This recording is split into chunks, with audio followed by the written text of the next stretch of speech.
Viewers, যে দেখতেছেন যে মহিলাটি বাচ্চা কোলে নিয়ে আপনার মঞ্চে বক্তব্য দিতেছে, উনি একজন রাজনীতিক সদস্য।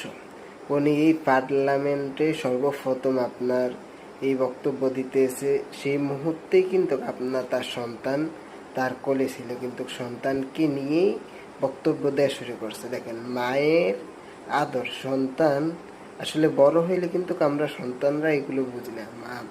উনি এই সর্বপ্রথম বক্তব্য দিতেছে, বক্তব্য দেওয়ার সাথে সাথে কিন্তু ওনার সন্তানকে উনি ফাঁসে রেখে বক্তব্য দিতেছে। সন্তান ছটপট করতেছে। দেখেন, পিছন থেকে আরেকজন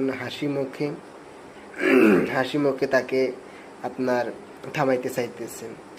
দেখেন, এই মা দেখেন সন্তানের জন্য সব কিছু করতে পারে। দেখেন, একজন নারী হিসাবে সে দেখিয়ে দিছে যে আসলে সে শুধু সন্তান না, সে সন্তানও ফালতে পারে এবং কি আপনার ইয়াও করতে পারে, সন্তান ফালতে পারে, সন্তান সাথে সাথে উনি রাজনীতি করতে পারে, সব কিছু করতে পারে। দেখেন, একটু বিস্তারিত আপনাদেরকে আমি দেখাচ্ছি।